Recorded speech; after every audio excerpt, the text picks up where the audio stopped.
Ang ganda-ganda mo, Oppo. So maganda. I love you na talaga.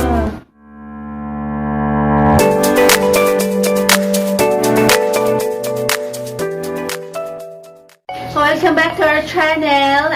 Ang gagawin natin today is magre-review tayo ng isang mid-range phone sa market na sikat ngayon. And papasalamat ako sa sponsor ko kasi pinalitan niya na yung dati kong cellphone para may magamit ako sa pag-vlog.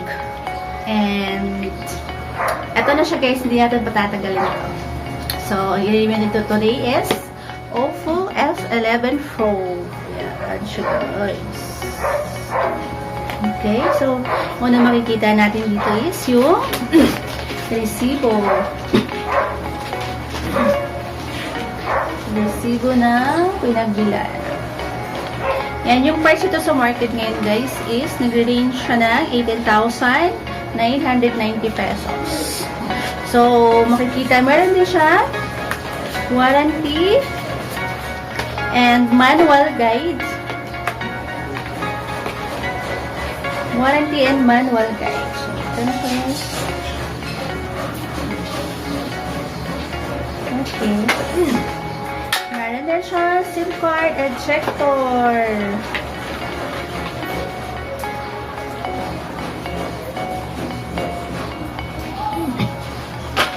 And fast charger. 3.0 VOOC.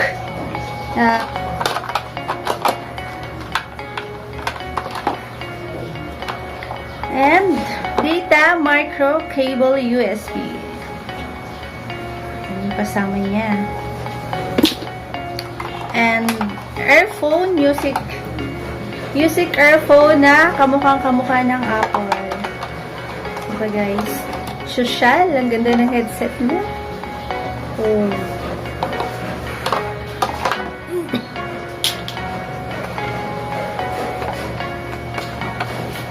And may kasama din siyang chili case, free chili case. Tatry natin ngayon kung matibay ba siya. Wow! Matigas siya guys. Hindi siya yung malambot na klase.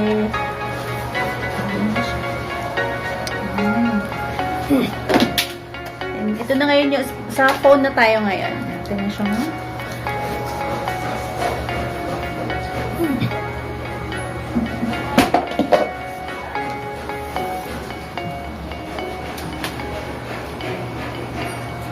Siya guys. Ayan. Ito yung fingerprint scanner. 48 megapixel, 5 megapixel LED sensor, and then yung LED light niya for flash. And dito sa kanya guys, meron siyang pinaka-center yung pop-off camera niya.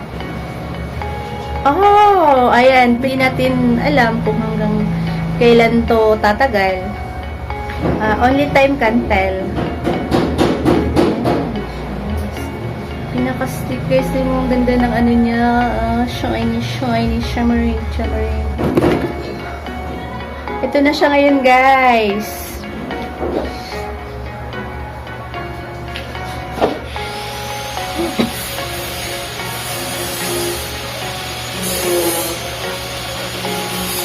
Ito yung audio port niya.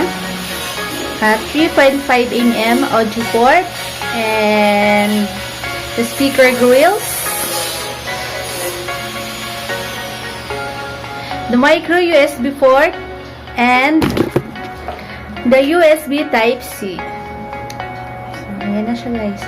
Kita nyo ba siya? Ayan. So, yung screen niya naman guys is 6.53 inches. IPS LED screen na siya. So itatry natin ngayon yung fingerprint kung gagana ba siya. Gano'n siya kabilis. Ngayon, nakapatay siya. Open natin ngayon. Pamagitan ng fingerprint. Ilalak natin siya. Oh, galing, diba? Napaka-smooth ng screen niya, guys. Ang ano niya. Yung ginawa ko kasi, pinalagyan ko na ng screen protector to. Ay, or tempered glass pala para hindi magasgas. Maingat kasi ako sa gamit, guys. So, yung isa kong cellphone before, inabot sa akin ng kulang 3 taon. Bagong-bago pa ang mukha, guys. So, kailangan ko lang kasi ng pang-vlog na malaki yung memory. So, ito yung napili ko. Oppo. So, diba guys, ang galing niya. Super galing niya. Super. Ang ganda niya, guys. And then, sa games naman, i-ano natin siya kung maganda siya sa games. Ano siya, guys,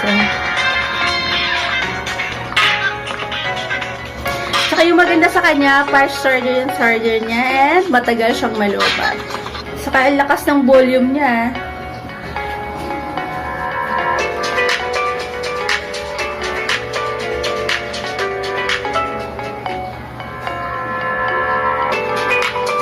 Lakas!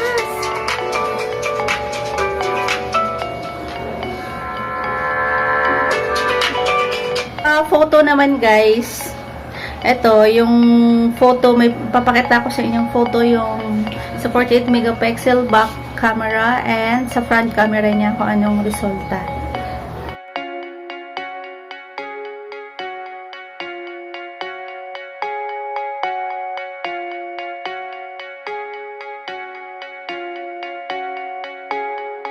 Huwag kalimutan mag-subscribe sa channel ko at i-click mo na bell button para every time may bago tayong upload, ma-notify ka. So, sana may natutunan kayo sa video natin ngayong araw. And maraming salamat. God bless po sa lahat.